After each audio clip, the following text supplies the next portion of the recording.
สบายดีพ่อแม่พี่น้องเนาะมายิงนกคือเก่าเลยพี่น้องตอนนี้กำลังเปงอยู่เนาะ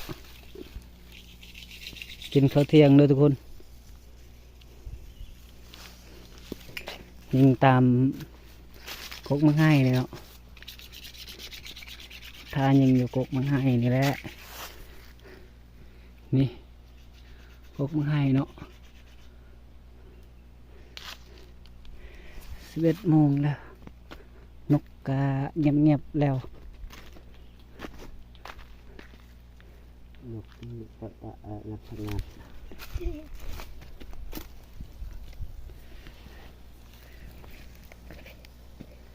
อันนี้เลยจ้ะตุ๊ดปะกลัดเลยกาดเลยเจนเลยกันเลย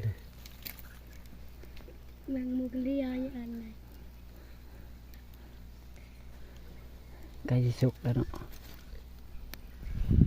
นกเข้าแล้วนกเข้าแล้ว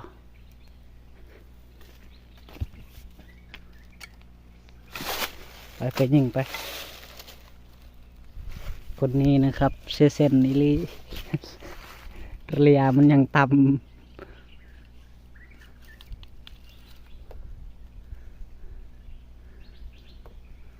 นกเข้าเลยเด้อพี่น้อง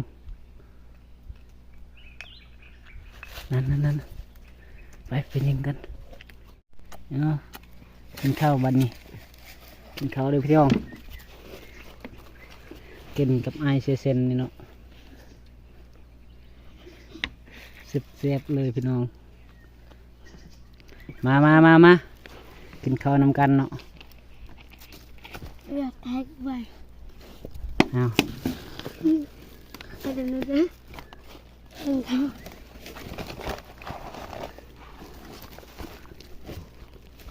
เจาะตลอดมาแจมเหยาเปลือกมา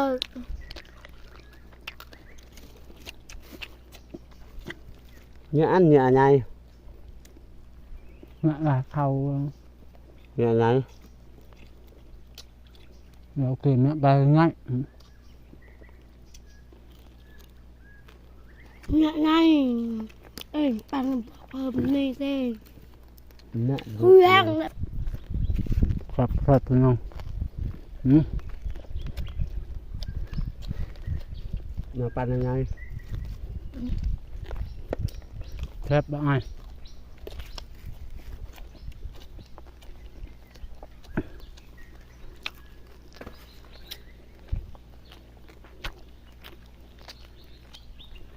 เนี่ยอยากกินอะไร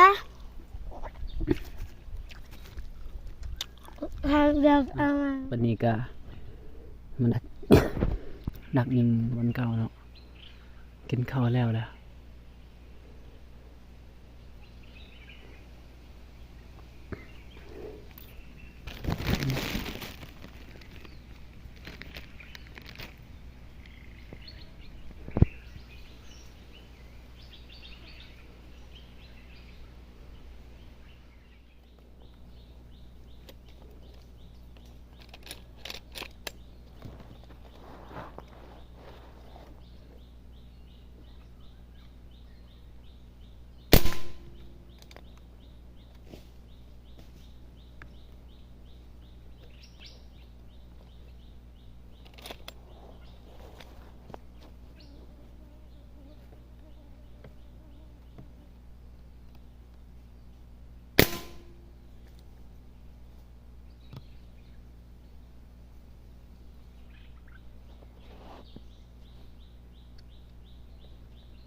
บันนี้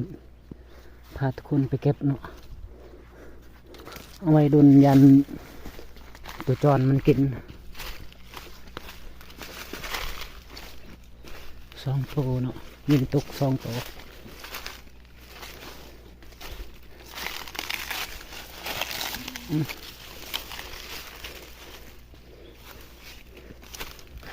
นกเอาข้าวตัวนึง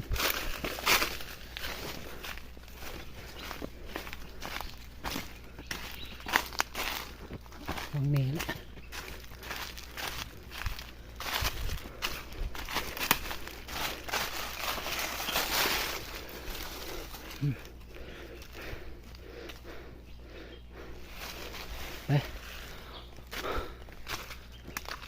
เฝ้ายิงต่อ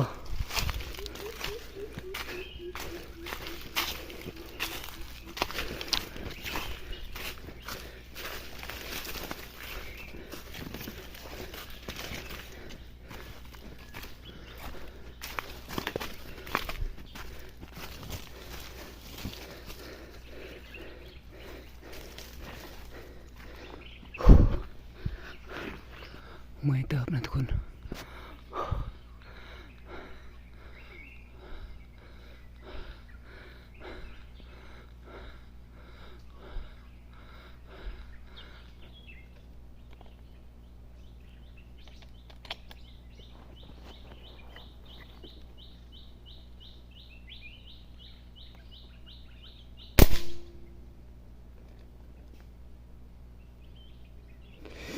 คุยยิงนกคนโลก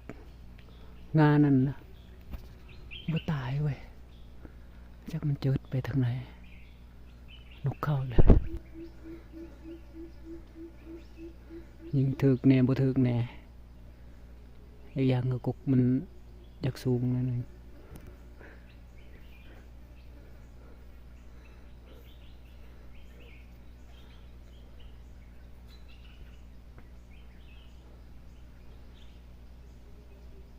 จากไหนก็ลุ้นนำกันเนาะว่าสิได้จักโตนะได้จักแต้มมันเนี่ย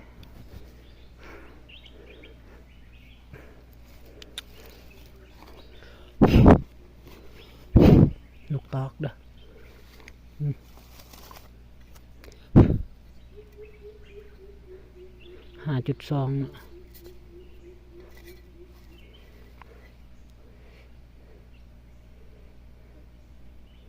ก็ยังประมาณ17เกรนนี่แหละ17 18วาง17 18เกรนนี่แหละ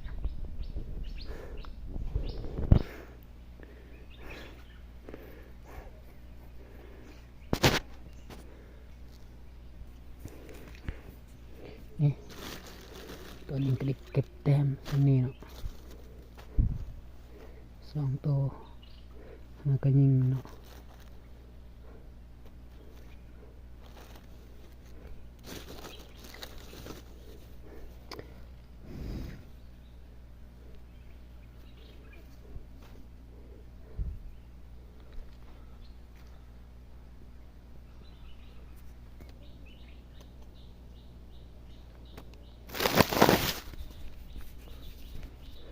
ยิงมันให้ใหญ่เนาะ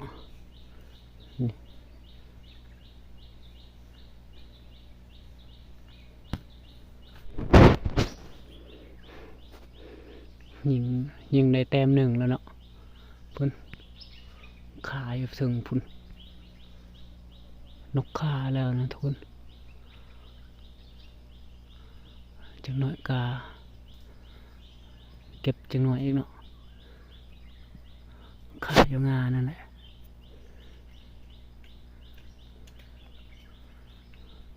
นกหัวขาวนกหัวขาว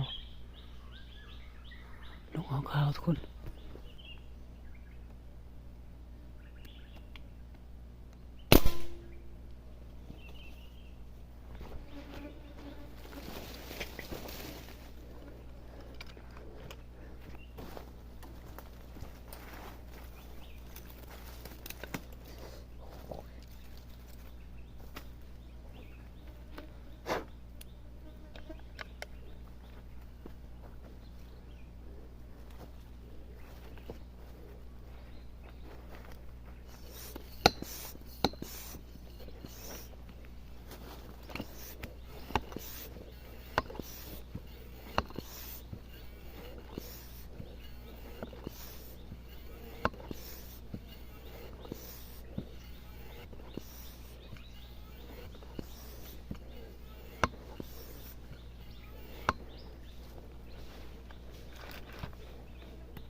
luôn có to rồi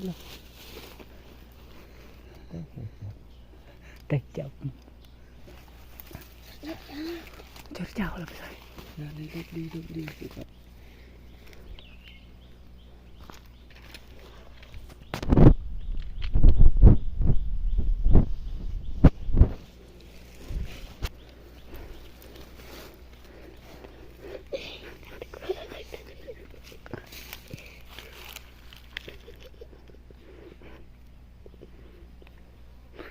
ปั่น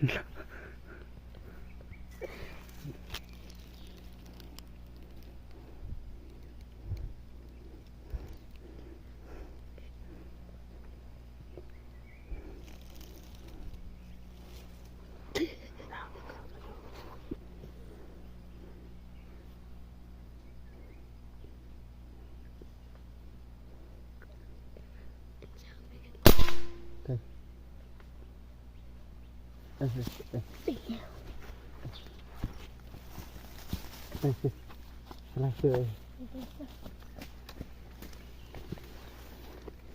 ตกแล้วพี่น้อง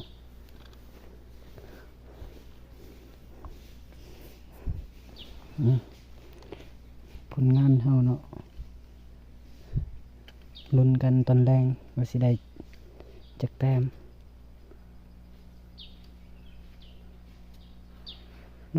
นกก็เริ่มเงียบลงเนาะ2 โมงแล้ว2 โมงนกก็เงียบ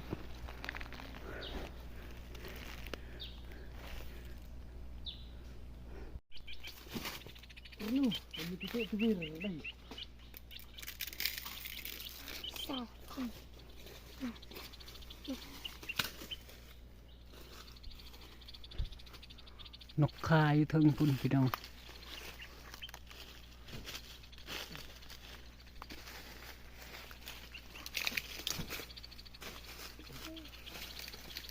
ยังบ่ตกอยู่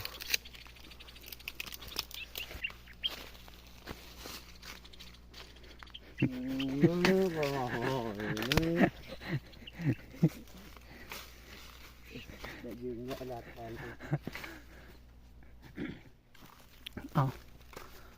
ไปหาเก็บนำกันยิงถึก2 โตเนาะ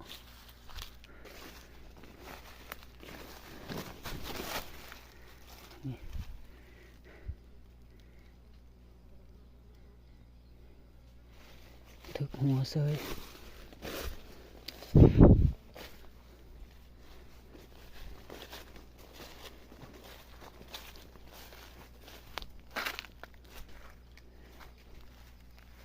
โอ้นี่เหยียบเลยเอาบัดนี้กาสิได้เกียมเมื่อเนาะบัดนี้ก็สิได้เกียมเมื่อเนาะเมนเครื่องเมนคองแล้วตอนนี้ก็4 โมงแล้ว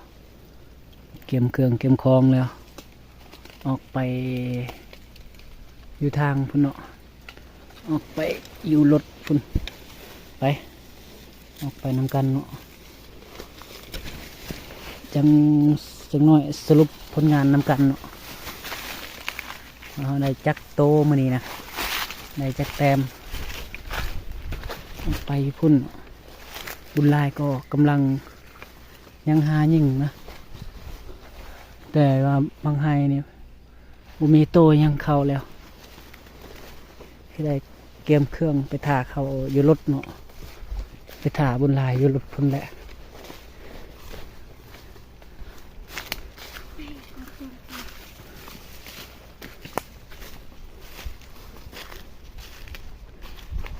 ยังหากินคือว่าไก่วะไก่หากินไก่สีค่ำแล้วเนาะ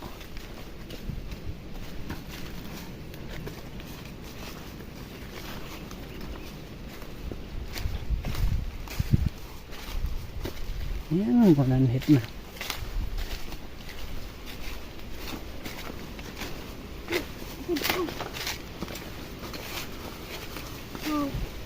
โอ้ เบิ่งไก่หากินนี่ไม่ไหม้รถ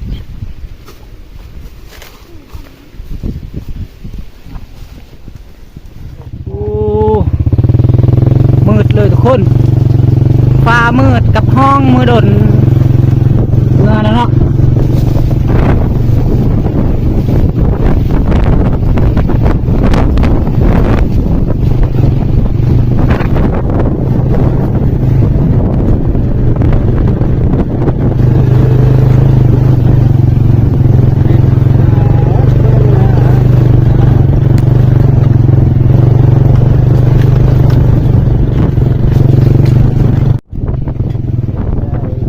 คุณแล้วบ้านเฮานะคุณ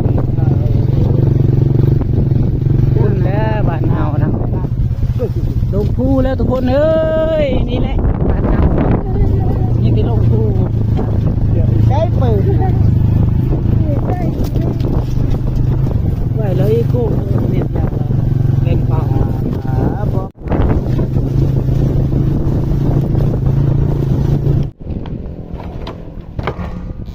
chứ cái đây sợ đây gần đây là cái hàng mà tạ thịt thì y lên ta lơ